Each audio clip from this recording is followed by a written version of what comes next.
I don't know why, but the first episode of Frieren Beyond Journey's End always makes me cry. Plenty of shows have made me tear up before, but a first episode is practically unheard of for me. And it's not even that sad, it's just too vulnerable and real, I think. When my mind gets jumbled up like this, I tend to make some bozo-brained creative decisions. For example, the two titles I'm considering the most for this video are The Most Human Anime Ever Made and I'm Down Bad for Frieren. So it's either standard video essay stuff or the most embarrassing out of context title I've ever written for a video, knock on wood. But you know, I didn't come up with these two on a whim. As of writing this, I've seen this show 3 times, plus I've read the manga up to where the anime left off. And after spending so much time in this world, I genuinely believe that both of these are true. I want to show you why I feel that way, and I don't much care for how long it'll take either. It's funny, I've actually rewritten this opening paragraph 5 or so times, trying to find a way to perfectly convey how I feel and effortlessly transition into my first big point, but to tell you the truth, I'm worried about this video. This show means a lot to me and I want to do it justice, but a million other people have already done the same. How'd you guys even make all this stuff before the show even finished? Wait, no, that's a tangent. Let's stay on track. The thing is, it's scary to talk about one of your favorites because you feel like you have something to prove. And all for a show that would tell me that these external worries, the views, the subscribers, whether or not this shit is even good, doesn't even matter. We're gonna go on a journey, you and I, a mere hour-long adventure. And all I hope to get out of it is your enjoyment. Because if there's one thing that this show wants you to know about humans, it's that we love to make each other smile. How do you like that? It's like a movie, huh? So this show follows Frieren, a long-lived elf mage, right after a standard fantasy adventure is coming to an end. She and her party vanquish the Demon King. They celebrate in a town as this beautiful meteor shower ignites the sky with its awe-inspiring spectacle. And then 50 years pass. Most of the friends that Frieren made on this journey now have one foot in the grave. The first one we see bite the dust is this guy, Himmel the hero, the dashing, righteous main hero type and the party's leader. And to make the time skip even more jarring, I love how they took this body and then gave it the glow up of the century. Look at this guy, he's so... I shouldn't laugh, I'm gonna look like this one day. But his death really rattles Frieren, which is confusing because she's lived for so long that everyone in her life leaving her is just normal. She never gets attached to anyone because she figured why bother if they're gonna be gone so soon. And yet here she is, crying because she didn't put in the effort to get to know Himmel better. Thinking about it now, I believe I teared up because I kind of understood where she was coming from. The feeling of regret that comes when you leave something unsaid that you can now never say is horrible, and most people can empathize with that. But what I find more interesting than this show's ability to create this connection so early on is how my relationship with this scene has changed. The journey Frieren goes on from here is about many things. The passage of time, passing the torch, death, remembrance, regret, growth, change, so many ideas inherent to the human experience. And you'll definitely want to remember them. Get it? Because remembrance is one of the... I'm sorry. In every episode, they're used to give context to Frieren's past, enrich her present, and foreshadow her future in ways that make this scene hit so much harder than it ever did before. Because I think I got to know her. I got to know him. All of these wonderful characters, to the point where my emotional reactions stopped being those of a detached observer. I felt more like a friend who just wanted what was best for these guys, funnily enough mirroring how Frieren changes throughout the story. I genuinely want to see her make it to heaven and talk to Himmel again. Connecting with others in a human way is what Frieren's journey is about, and it's what the show is trying to do with you. It's what it clearly succeeded at doing to me with this first episode. This goal permeates every single element in this show, and they all excel at achieving this goal. So let's start with the one all you so-called video essayists probably didn't even talk about. I don't know, I don't really watch anime YouTube, I'm sorry. The world. There are a lot of ways you can sell a world to people. So many successful anime have carved their paths to greatness using one. You could meticulously craft a world that fools its observers into thinking that it continues to function even when they aren't around. Old characters come back, develop, grow up, massive events happen without the main character's involvement. It's One Piece. We all know I'm talking about One Piece. Alternatively, scaling things down and focusing on a single location like a small town is a perfect way to tell a more intimate, character-driven story. Think JoJo Part 4, Persona 4, or Clannad. You could also be like Frieren and play into the strengths of your genre to tell a story that feels like it couldn't be told anywhere else. Fantasy stories, I think, are inherently inseparable from their world. In a good fantasy story, the locations tell the story just as much as the characters do. See, everyone understands this genre. Its tropes and common elements are ingrained in all of us when we're children. Magic, monsters, adventurers, treasure chests, heroes, villains, massive landscapes with tons of secrets that spur your sense of adventure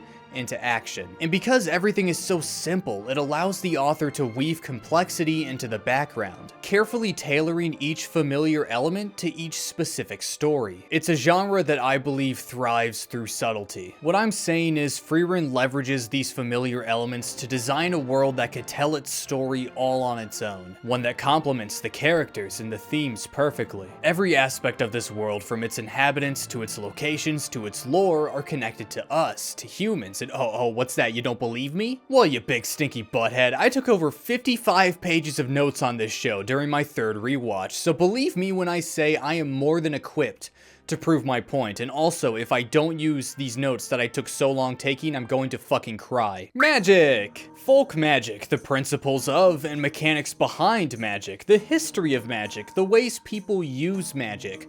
All of it says something interesting about us. Frieren's magic, for example, is typically cold-blooded, deceitful, and inelegant. It's how she was trained because of her deep distaste for demons. As Lugner tells us, and as her fights with Aura and Denkin show us, when she's fighting, she approaches you directly and throws dirt in your eyes. Whether it's concealing her mana so she can score an easy victory over Aura, or lying through her teeth to bait Denkin's party into making a subpar move which she then whiff punishes into a full health combo like a scumbag, it's ruthless and emotionless. But the more time she spends with other people, mostly thanks to Himmel's influence, she finds wonderful and fun spells that create shaved ice, dancing golems, polished statues. And I'd be remiss if I didn't mention her favorite spell, one that creates a big field of flowers. Her old master Flam taught it to her just as she was about to die. And I find it intriguing how Frieren sank into using these depressingly pragmatic forms of magic thanks to Flam. Yet at the end of it all, she still wanted to learn that flower spell. She still tries to get to know people, and when she does, it feels amazing and fulfilling. A big part of doing this, as we see several times, is when she uses these fun and vibrant forms of magic that she'd been neglecting. Himmel opening up to her about his favorite flower after she creates a flower field in this decrepit old church is the perfect example. The reason why she collects spells as a hobby, well, more of an obsession, is because she wants to have more experiences like that. The way she uses magic tells us everything we need to know about her, from who she is to where she's going and how she wants to get there. Every magic user is like this, and I love it. Beyond fleshing out the humanity of these characters, magic is often used to say something about people in general. Qual is a demon Frieren petrified 80 years ago after he proved to be too strong for her and the rest of Himmel's party. He developed a spell that nobody had ever seen before, one that just straight up kills people, called Zoltrak. It pierced armor, other spells. There was nothing you could do. So when Frieren and Fern, by the way, Fern is Frieren's apprentice in the present, come back to defeat Qual as the seal is about to break,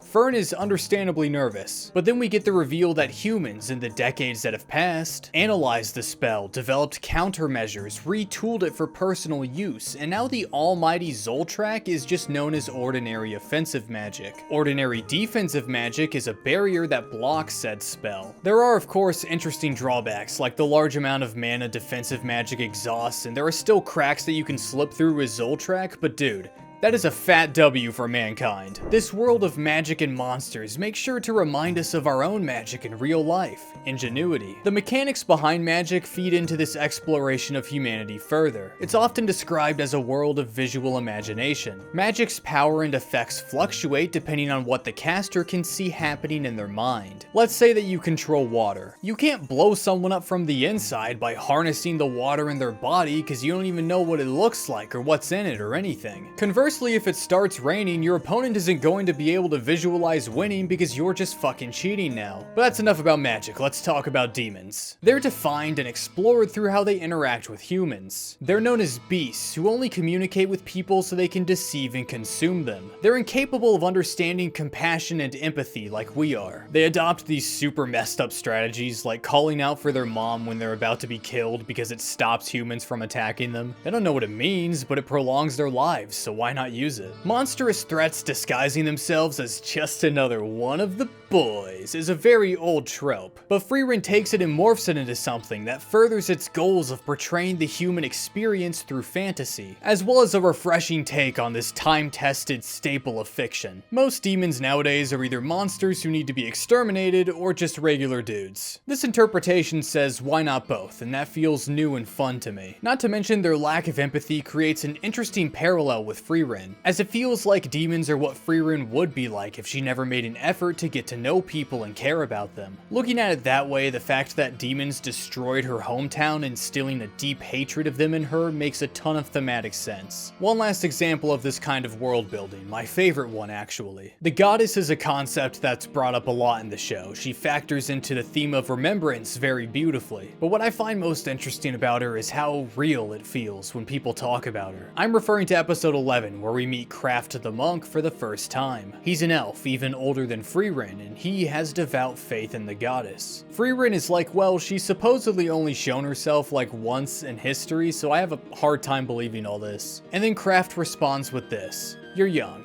I used to think that way too. I need her to exist. Everyone who knew of my righteous triumphs has died. So when I die, I'll go to heaven and the goddess will praise me. She'll say, 'Well done, Kraft. You lived a fantastic life.' You understand that, Frieren. It's too cruel for the path your life took to not be remembered by anyone." I've heard similar sentiments expressed by people I know several times. A lot of people seem to get into religion later in their lives for what feels like little more than a coping mechanism, as Frieren puts it. But in Kraft's words, and in the words of those people I know, there's so much more to it. Sure, we wish for ourselves to be praised by someone when we die, but most of that time spent praying on Earth is for other people. We all want to go to the same place, and we want to help each other get there too. Through the influence of those around her, Frieren takes part in praying for the dead, for those who were disgraced by horrible magic, and for her food. It's not about whether or not she believes in it all. It's about the empathy and gratitude she extends with these gestures, putting her much more in touch with what makes us, well,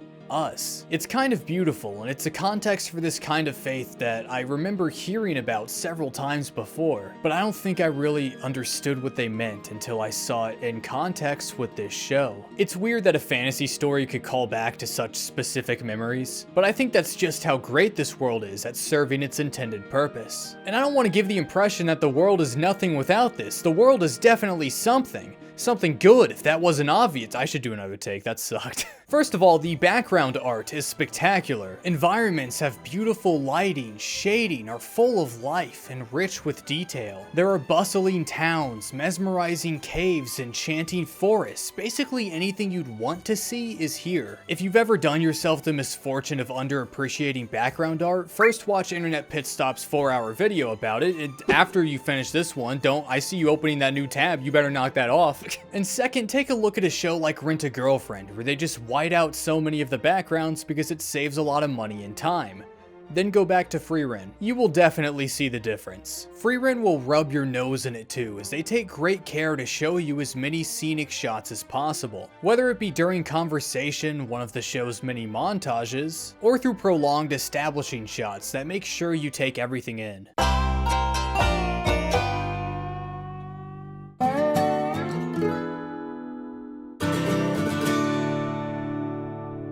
The pacing of the show does even more to help you with this immersion. You essentially see the world through Frieren's eyes. A single cut could jump you forward anywhere from a few minutes to several decades. Life passes her by, so your window into this world does too. But that makes the moments you do see, the ones where every scene takes the time it needs to say what it needs to say, feel special. It makes me feel more inclined to admire what I'm looking at, because in the next shot it could all be gone. The Straw Hat Boy, Old Man Vole, all these towns that we'll probably never see again. There are so many examples. It's like in a JRPG where you get a quest and it has a time limit on it for reasons the game can't tell you because of spoilers. You're like, shit, I guess I'll go do it now, right? In a weird way, this kind of pacing almost forces you to stop and smell the roses. Ne.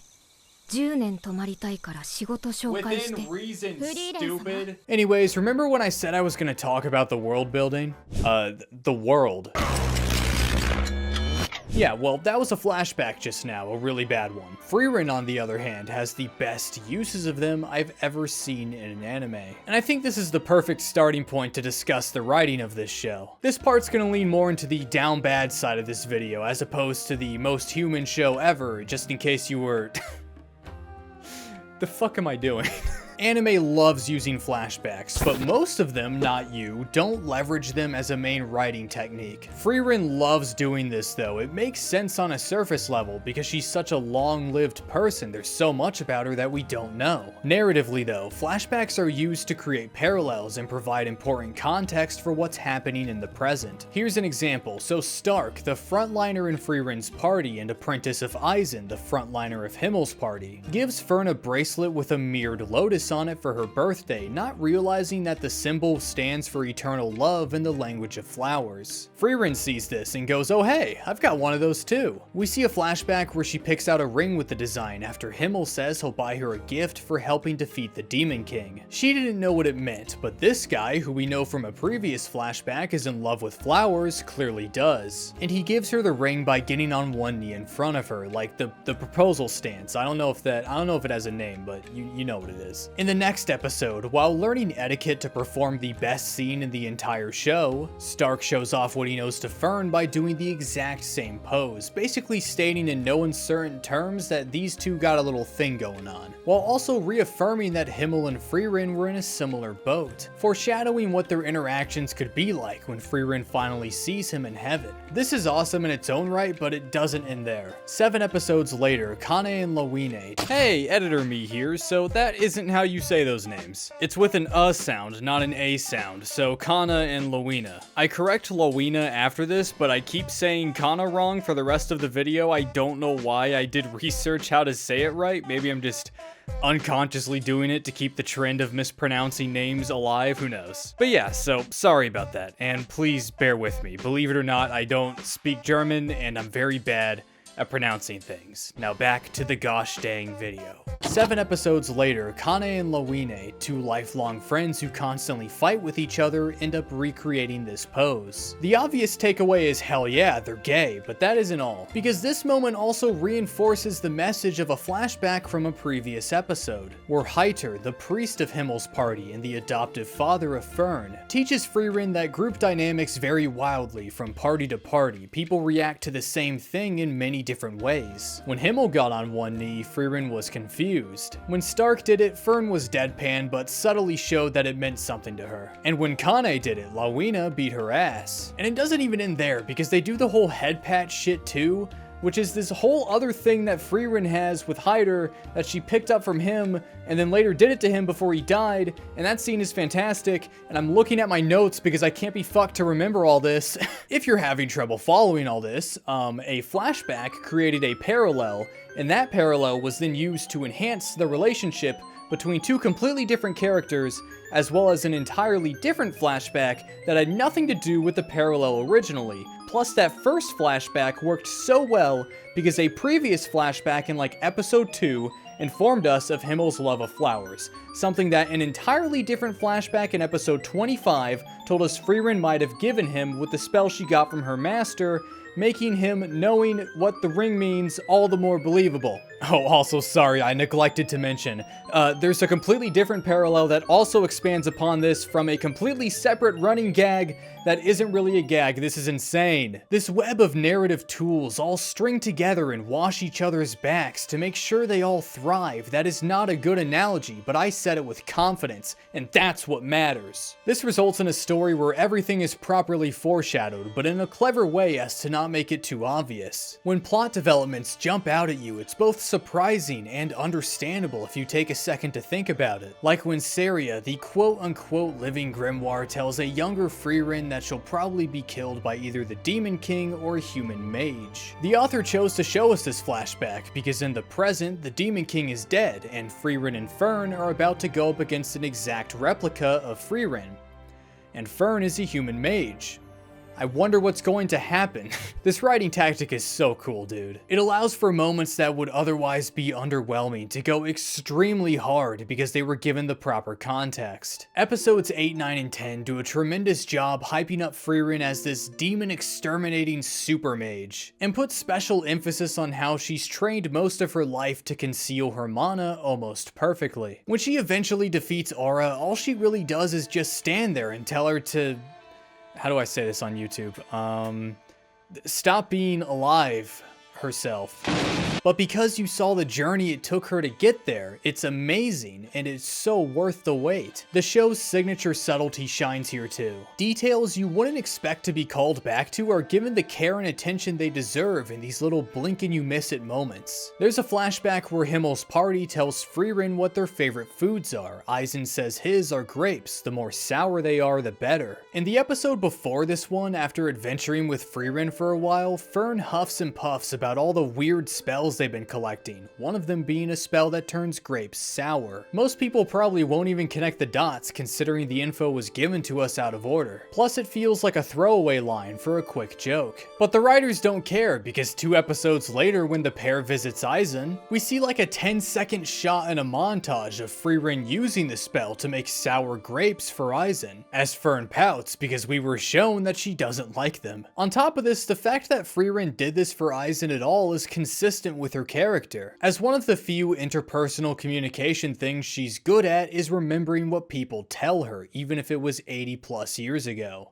それ80年前も同じこと言っていたよ。 And if I can just quickly say something about the subtlety, I love this kind of writing. The kind where it feels like there's so much meaning hiding just slightly below the surface. Anime often either just straight up reads the subtext out loud to you, None of these people know that I was an undesirable child. or it buries it so far underground that people only understand it by watching a 20-minute YouTube video explaining it so they can pretend like they have a big brain and an even bigger dick. Not understanding that deriving your own meaning from the work is what makes those kinds of stories special. But this middle ground tends to contain my favorite stories in the entire medium. You have all the ways demons show their lack of empathy, like this guy not understanding why killing a soldier is a serious crime, or Lugner looking at the pictures around Grafgranat's room to tell us that the story he's about to spew is being made up on the spot. A lot of episodes come across to people as slice of life, which depending on who you ask just means filler, but there's substance everywhere. It's just disguised with these odd jobs that feel like they have no purpose. Here's an example. Frieren and Fern cleaning up that shoreline was important because it shows us how well Himmel understood Frieren, how she feels happiness when making other people happy. And it's a great way to illustrate just how much time has passed since Frieren last came to this spot with Himmel's party. But now, who cares about that? I just want to see people punch ghosts and do discount Naruto hand signs. I haven't seen Jujutsu Kaisen. There should be a hand sign that makes them treat their employees better. So after saying all that, you could probably assume what I think about the pacing. I'll just add that yes, the pace is slow, and I completely understand if you're put off by that. Personally, I think this is the best kind of slow burn. Individual scenes may not be brisk, but big events happen fast. Every episode is dense with important and exciting material, as I hope I've shown. Frieren destroying the barrier at the mage exam. That's another great example of a long build-up leading to an exceptional exceptional payoff. After Denkin's flashy fire tornado does nothing to it. After we learn that Saria, Little Miss God of Magic, created the barrier. And after these two proctors, who are powerful enough to sit and hang out with these animals that have been giving the test takers so much trouble, say that the barrier is unable to be broken, only after all of that do we see Frieren destroy it. But my favorite aspect of the pacing is how deliberate the introduction of new story elements feels. They drop new characters like Stark, Sign, and all of the mages who are taking the mage exam on you, just as you start to feel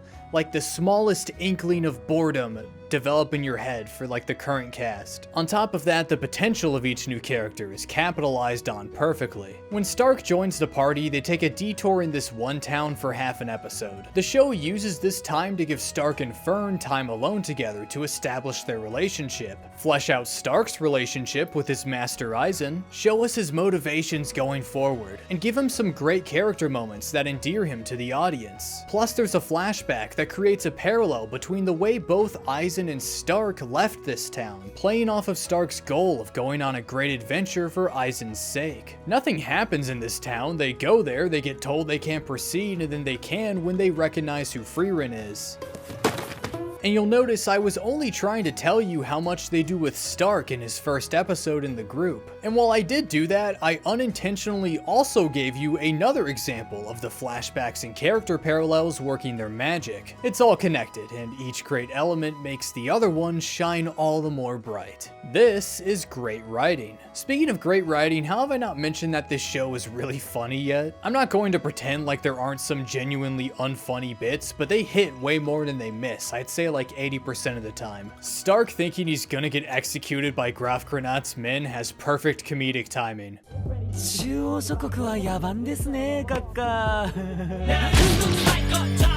The joke where Sign walks into a room with a comically small bathtub and like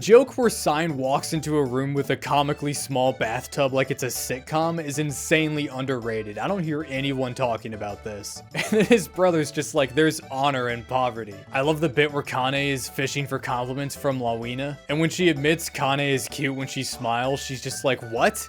Ew. And Lawina just punts her frame 1 off the cliff. The mimic running gag is charming and also apparently super marketable. I'm sure there's a personal story behind that, like maybe the author always falls for them in D&D, or maybe had a brush with the first treasure chest in Dark Souls 3 and never forgot it. The scene where Stark says, wow, these clouds look like a massive turd, not realizing that Fern was watching him the entire time, has been my desktop wallpaper for months now. And then Fern just stares at him like he's this disgusting beast as he tries to share his exciting new discovery with her. Deadpan charm is palpable wherever you go in this show, regardless of the character.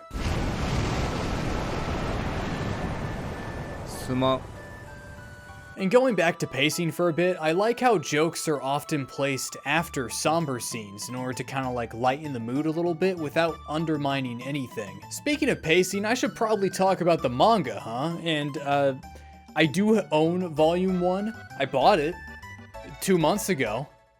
It's probably being delivered by Frieren. たった10年の冒険だよ。 The manga is basically the same thing as the show, just printed on paper. It's a very faithful adaptation.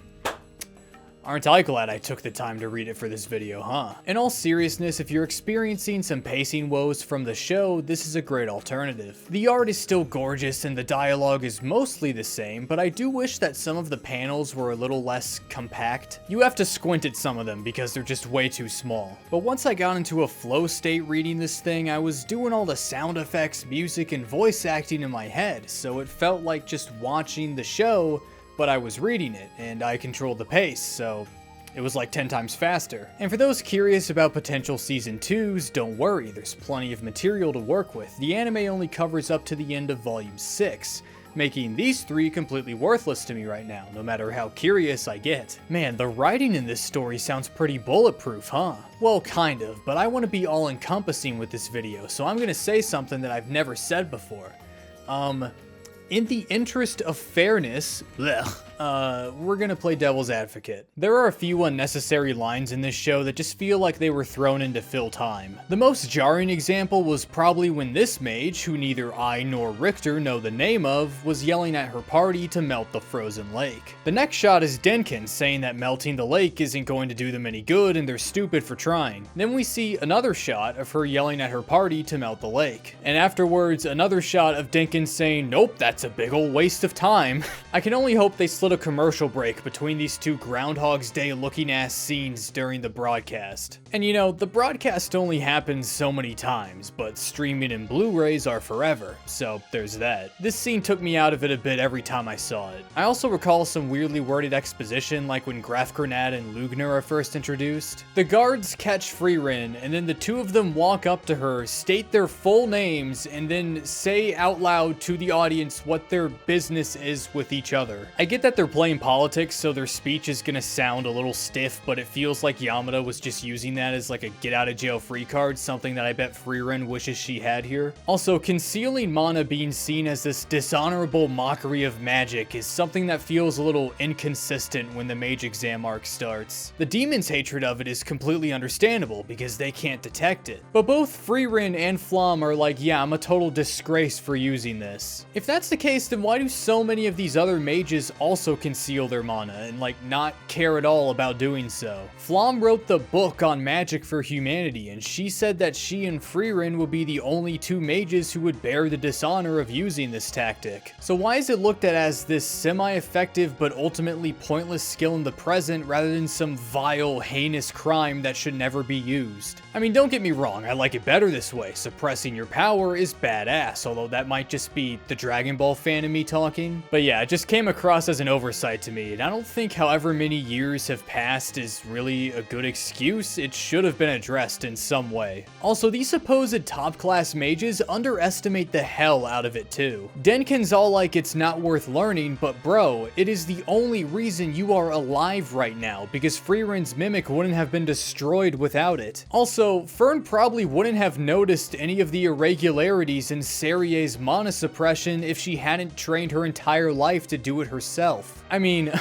pardon me, people who have been studying this for most of their lives, but I happen to disagree. Also, one last thing, I don't like how we barely saw anything come from all of the mimics coming back to life at the end of the dungeon. Frieren and Fern just kill Frieren's mimic and it's all over. I think we might see some details and flashbacks later down the road though. It's particularly suspicious to me that we never saw Weirbill's team encounter Denkin's mimics, so we'll see. But as it stands, this was pretty disappointing. So yeah, in spite of those admittedly small complaints, at the end of the day, Frieren has an amazing world with storytelling methods refined enough to tell its tales. But what about the people who live here? Characters, what do they know? Do they know things? Let's find out. I'm gonna be real, most of these characters can have entire videos dedicated to them, and I doubt that I'm going to be that guy, so if someone could please take up that mantle, I will absolutely watch all of those. But for today's purposes, we're gonna do a bit of a lightning round, because I just need to gush. Serie is the kind of person you'd want to be friends with just so you can stop people on the street and tell them how cool she is. She's got this I'm the shit and I know it attitude that she's earned by basically being at the top of the magic world since the very beginning. And without even looking at her, like I'll fade the frame to black for this, her voice alone conveys this grand sense of power. 帰れ、フリーレン。こんな遺言は到底聞き入れられん。 Good lord. I think I speak for all of us when I say, would you do me the absolute honor of letting me buy you a double quarter pounder with cheese every day for the rest of your nigh eternal life? Himmel the hero completes the impossible task of being this larger than life hero who is also a down-to-earth bro character who feels like a real person. He's a character who complements the storytelling a lot. Everyone in the present knows Himmel as this perfect person, but the flashbacks show us that the legends were pretty exaggerated. He wasn't able to draw the hero's sword, he was prone to making mistakes, being vain, getting scared, or even angry. But the best part about him is, in spite of his human faults, he always manages to live up to his reputation because he is so good and kind. The memories that were carried into the future about him tell of this bulletproof superhuman, and while that does suck a lot of the humanity out of his character, I'd like to say that that's what he really wanted, having all those statues put up and playing the hero ever since childhood. What I do know is I've seen more than enough flashbacks to know that it's what he deserves. Also, when Frieren eventually sees him again in heaven, it's probably gonna make me cry. Aizen is so chill, fun, and sweet, while also being stern, blunt, and sarcastic when he needs to be. I love the running jokes of him tanking a bunch of poison arrows and falling from any height completely unscathed, which appalls Hyder. Speaking of which, the friendship these two had was beautiful, and also so is Aizen's fear, because it really grounds him. It's kinda interesting too, for the frontliner of a party to be the first one to admit that he's scared. Plus, it's a great parallel between him and Stark, adding one more thread to the web. I love this guy, and I can't wait to see him again. I feel like, save for Frieren, the character who was influenced the most by Himmel was Hyter. I love seeing flashbacks of him in his old age, as he makes an effort to be more like Himmel. For a character who always seemed to be the most flawed person in the hero's party, it felt great to see him grow old into somebody so kind and compassionate. Still shrewd and a little deceitful, but all for the benefit of others rather than himself. His interactions with Fern are amazing, and speaking of which, I love when she drops little reminders that she was in fact raised by this man. 知らないんですかフリーレン様酒は百薬の長なんですよハイターめとんでもない教育しやがって Qual just looks cool. He's like a beast that an 8-year-old would come up with, and then their dad, who's a professional artist, would just fill in the gaps. Plus, there's what I already talked about. This dude was the perfect tool to explore some of the history of magic, as well as deepen the show's connection to humanity.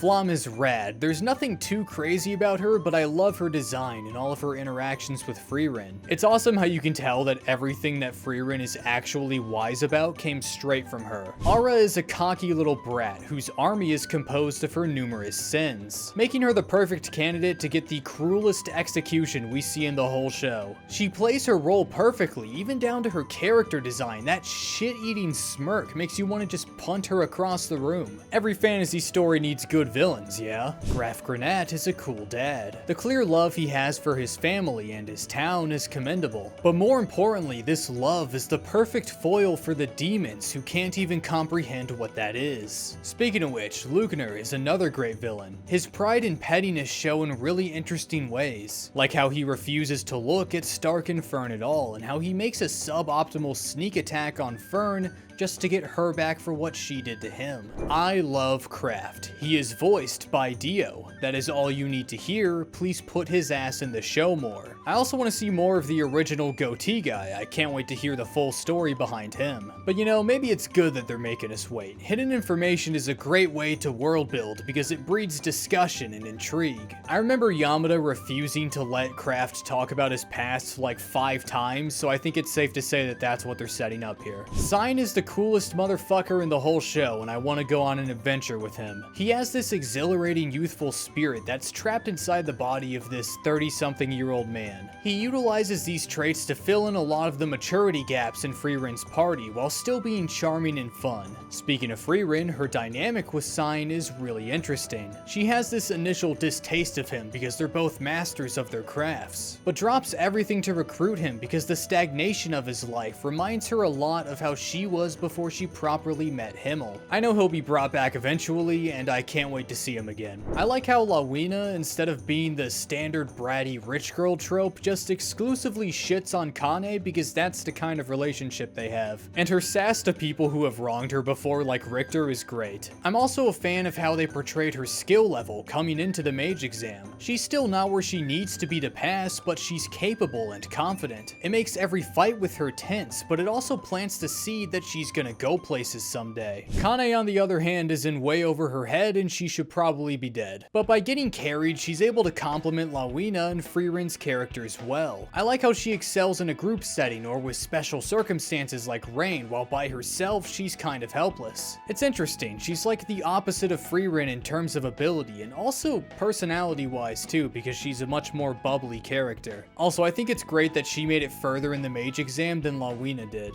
It shows how much luck was a deciding factor for the test takers who weren't overqualified. Ubel is voiced by Ikumi Hasegawa, who was Kita in Bocchi the Rock. That's all that really needs to be said. But if you force me to elaborate, I'd say that she's a badass psychopath who is super fun to watch. She's responsible for one of my favorite scenes in the whole show, as her twisted mind manages to bend the rules of magic so far in her favor, she can one-shot much stronger mages than her. Oh, what's that? Your cloth and hair are impervious to magic? Well, this spell cuts things, and I know that hair and cloth can be cut, so...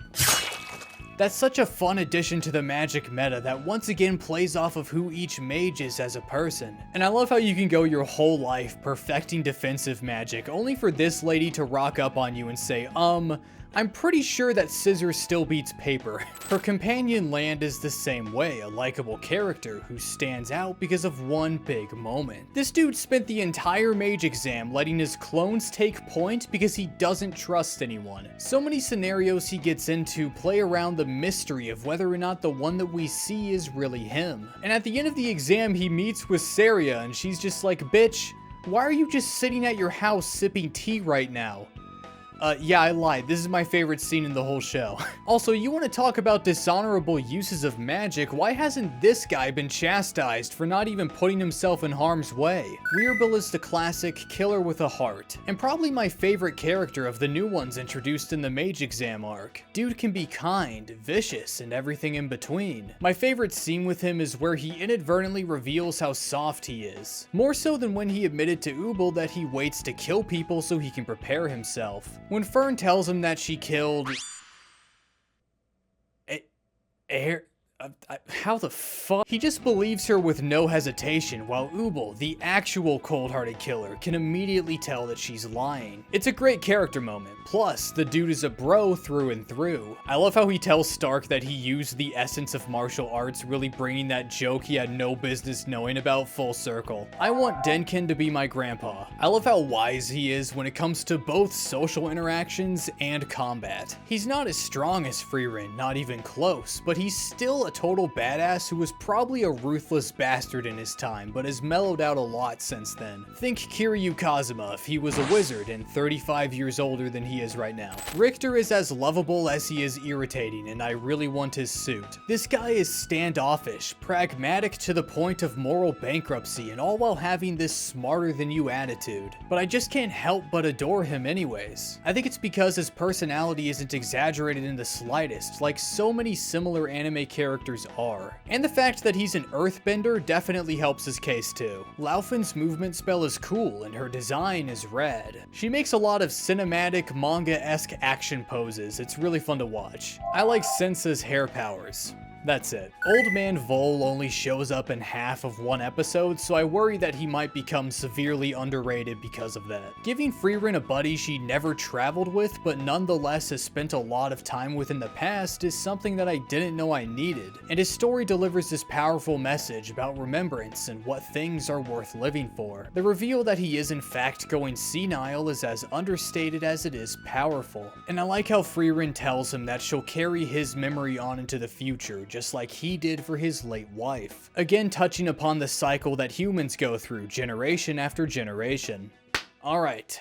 Big 3 time. I've already talked a lot about Frieren's character. I mean, the world was built to fit her story, so it's only natural that I used her in a lot of my examples. So while brainstorming how to write this part of the script, I asked myself, what does Frieren's character mean to me? I could tell you why she's great, even beyond how she's used in the narrative. She's funny, wise, pathetic, blunt, indifferent, caring, stupid, thoughtful. She likes exploring dungeons, which instantly makes us best friends. And if she wasn't any of these things, we'd all like her just a little bit less. While that may not sound important, that's the difference between a character that feels like a real person and one that doesn't. A character who can make you cry during the first episode of a show, and one that can't. Speaking of which, like I said earlier, I feel like that first episode is so powerful because of how it preys upon this universal fear of regret. When thinking about how Frieren's character fits into all of this, I couldn't help but laugh because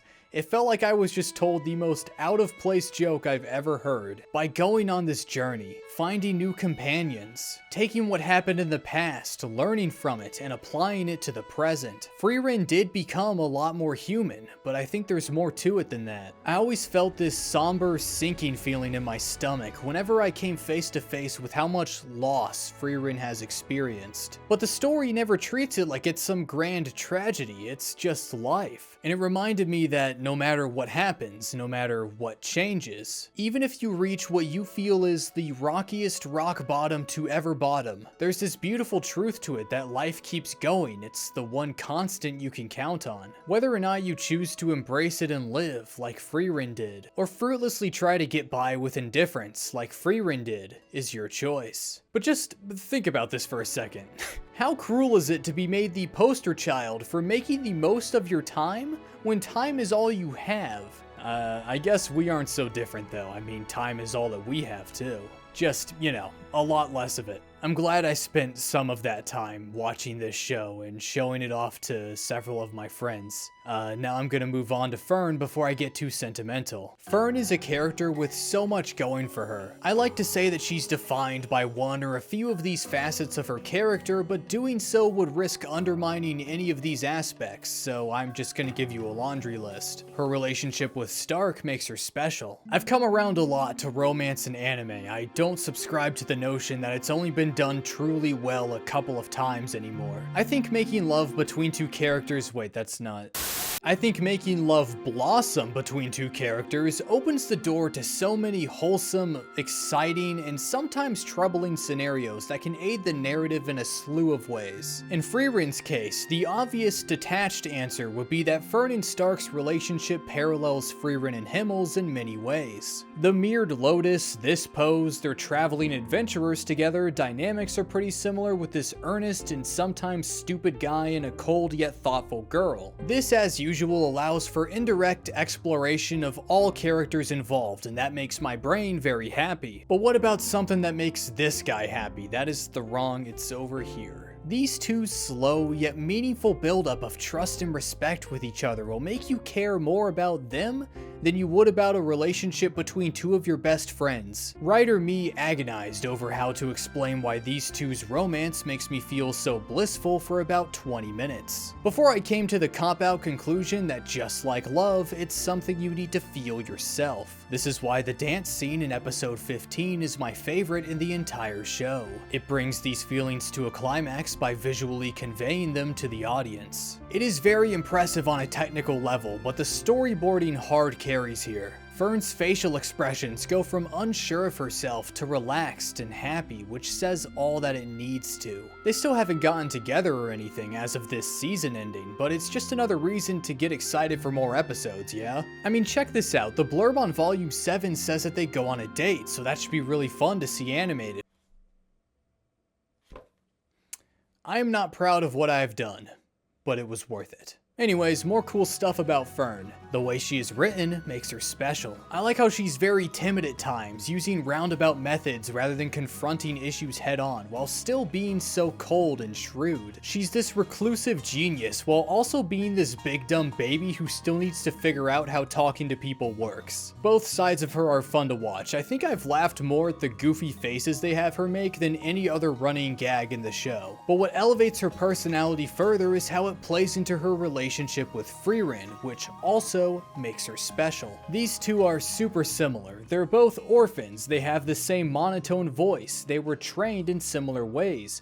Their relationships sometimes mirror each other, even their motivations often run parallel. Frieren says early on that she and Fern are the same when it comes to magic, them both liking it only somewhat. Fern and I begged to differ at the time because it seemed like their reasoning was different, but it turns out the elf lady was right. They both got stupidly good at their craft and somewhere along the way fell somewhat out of love with magic. However, they continued to pursue it because of the encouragement of others, knowing that their spells make them happy. Frieren chose to continue magic because Himmel complemented her spells. Fern chose magic because Heiter and later Frieren did the same to her. When Sansa questions Fern's motivations during the second mage exam test, she says she's fine with searching for useless magic junk in a dungeon because it puts a smile on Frieren's face, and that makes her happy. This is the same motivator for Frieren calling all the way back to when she woke up early to see the sunrise with Fern, so early that it takes place in BS times before Stark. And because they're so similar, their differences are emphasized much more. Differences that feed into this story's theme of passing the torch. Frieren was trained to kill demons with Zoltrak, but she can't fire off the spell faster than Fern. It's quite likely that nobody can, because it was ingrained in her at a very young age. This quick draw is what allows her to fatally wound Frieren's mimic, a very on-the-nose message if I've ever seen one. And of course, there's the even more blatant point of Frieren failing to become a first-class mage while Fern succeeds. Even with all the time in the world, the next generation always proves that it can soar even higher than the last. Oh, what's that? We're talking about humanity again? What makes you say that? Fern is great. She's always a joy to watch, and the show wouldn't be the same without her. She's my second favorite character for a reason. Stark is my favorite character in the show, and not because he's this perfect blend of literary elements that complement the themes. I'm sure you're getting tired of hearing me say that. I love this guy for what he stands for, because if Frieren's story is about moving forward and seizing the opportunities that life puts in front of you, then Stark's is about how to actually do it. See, Stark, like Eisen, is a coward. His hands shake when confronting a tough challenge. He'll try to weasel his way out of said challenges whenever he can. He constantly severely underestimates his own ability, and of course he ran away from his village when it was attacked by demons. This cowardice leaves him in a precarious position as a frontliner, someone who's supposed to be staring down hell itself all the time, whether it's a dragon, a demon, or Fern. And as you might think, the guy manages to overcome his anxiety and scale the brick wall, right? Well, you're half right. He does climb up that wall. Frieren doesn't treat fear as this demon that needs to be expunged. It's more like motivation. It's a sign that you're on the right track. If I am scared of doing this thing, then it is probably worth my time. Because if you've never feared anything, then you've never needed to gain the resolve to do anything, and you've never improved at anything. As Eisen straight up tells us, being afraid isn't a bad thing. It's my fear that's got me this far. And this message about overcoming adversity and getting stronger is attached to a character who, despite how powerful he is,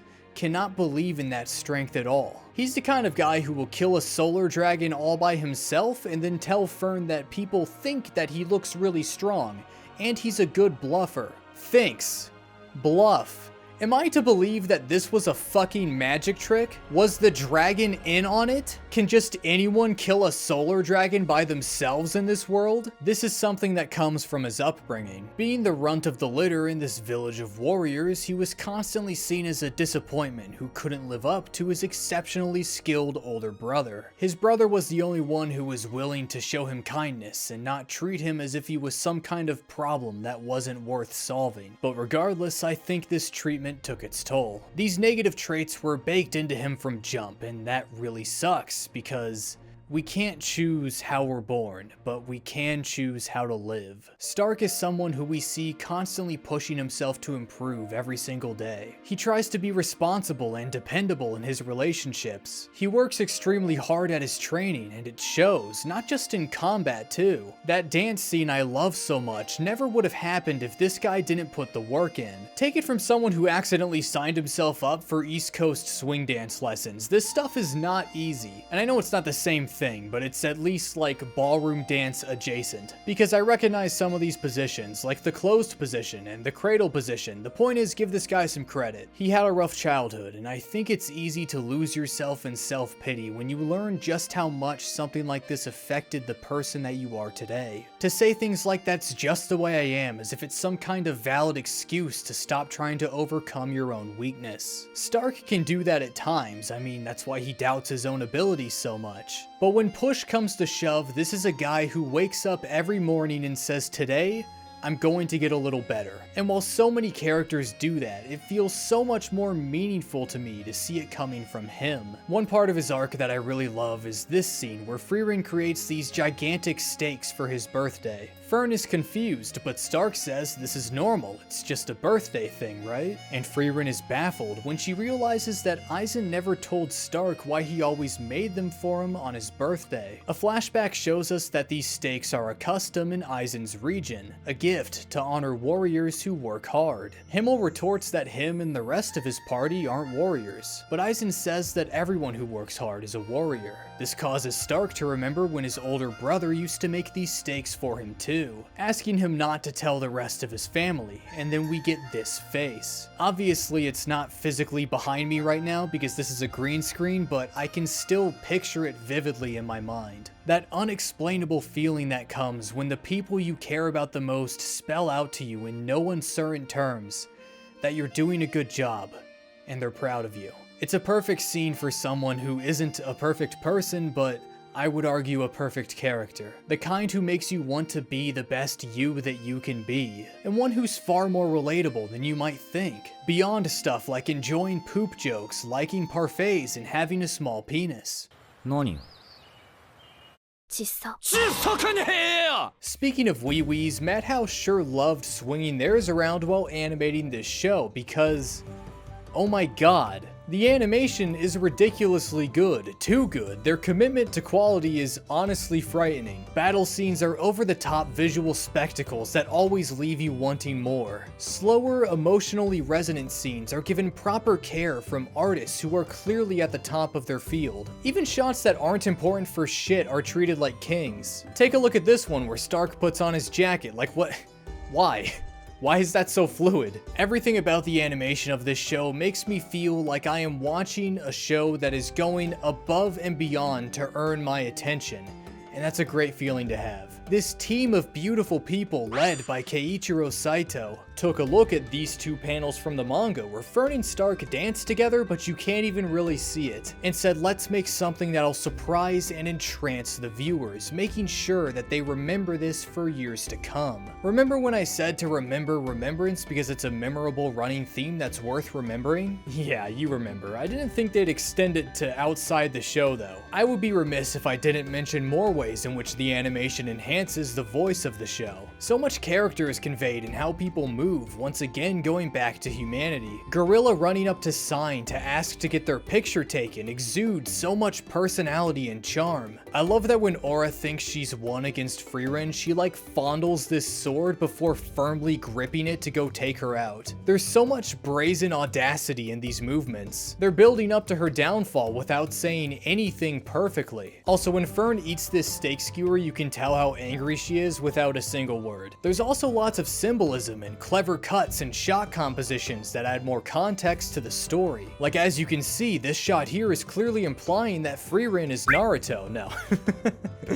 I can't be the only one who thought of that, seeing this single swing, right? But real examples would be stuff like making the first shot of an episode tell you what it's going to be about. Episode 21 starts with a shot of the barrier that surrounds the first test of the first class mage exam, and the episode ends with Frieren destroying said barrier. The lighting is stupendous. I love this shot where Frieren looks forward into the light as she remains hopeful about the future, while Saria, who isn't too keen on it, faces back the way she came in the shade. Plus, both OPs and EDs are filled to the brim with evocative and meaningful imagery. My favorite is the first ending, where we see seasons change and living things rise and fall as quickly as the animation software will allow them to, all to communicate how Frieren perceives time. I'm gonna stop here because I can make a 20-minute video about these OPs and EDs themselves, but just know that if I ever catch you skipping them, you're getting thrown out a window. Lots of shows do cool visual stuff like this, but I feel like when you're as consistent as Frieren is with it, you become something special. I love the animation of this show, and I remember the discourse surrounding it. People were scared that they lose their edge as time went on. But nah, they came out swinging 28 times in a row. Thank you for all your hard work. Speaking of coming out swinging, they got Evan Call to do the music for this show. You might know him from his work on Violet Evergarden and a handful of other shows that I've definitely heard of before. But even if you haven't, he's the kind of composer who you only need to hear his songs once to know that he's a genius. Frieren would probably hate him. After listening to some interviews and reading a lot of his Reddit AMA, all I learned is that he's down to earth, modest, and way too talented. All that is to say, he fits perfectly on this production team. But about the actual music, it's nothing short of beautiful. Music's pretty good. Yeah. Oh, the music's really good!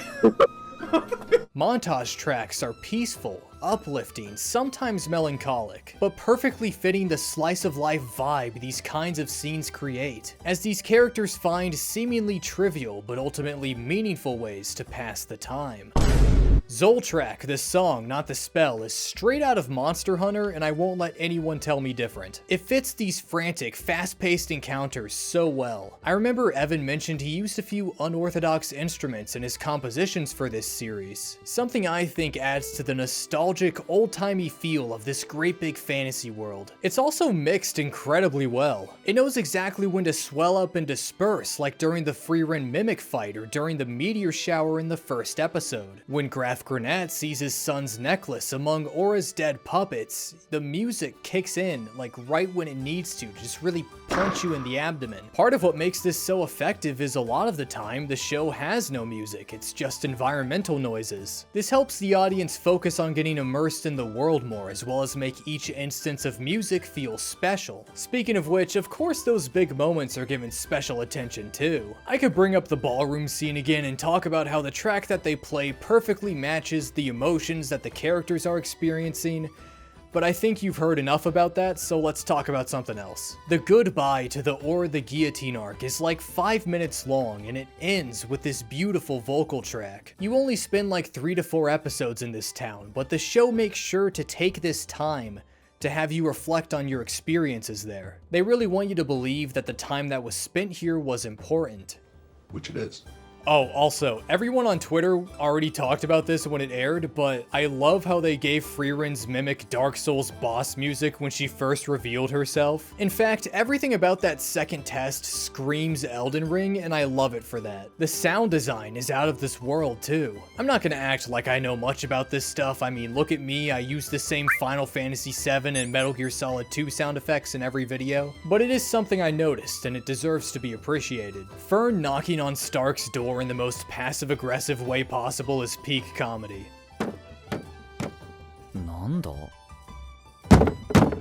And I especially love the sound that Zoltrak makes. And finally, surprise, the voice actors are fantastic, both in the sub and in the dub. Looks good. Bet you could get the job done, champ. Don't hurt me! Here's a short list of some of my favorite performances. Have you noticed that everything about this show is good? Yeah, of course you have. But now comes the hard part. What do all of these elements come together to say, like, definitively? Well, honestly, I don't think that this is one of those stories that can be boiled down like that, as it has so much to say since it covers a topic as large and diverse as humanity. The never-ending flow of time, what that means to so many different kinds of people, how we cope with loss, change, how we grow from it, and how it can be beautiful, what it means to live with purpose, what it means to carry regrets, and what hard work can really do for you. There is no one thing you can boil Frieren down to as much as a video essayist who desperately wants to maximize CTR wants to. It just is. It's a story that says a lot of great things while making you feel great in the process. Every part of the show just feels amazing. And I know that doesn't sound like some huge, thoughtful declaration, but it's the truth. And it's something that I can't even say about some of my favorite shows. You know, it's funny.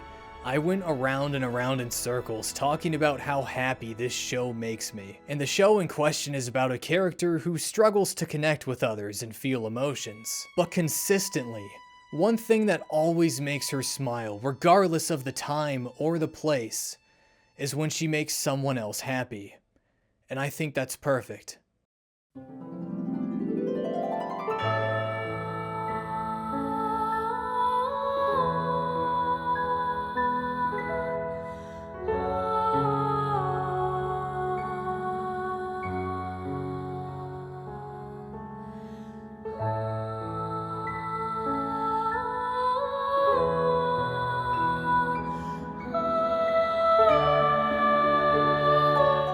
Hi, thanks for watching all the way through. You are cool. Special thanks to Silent Secondary, Mr. Chocolate Salmon, and the rest of my wonderful patrons.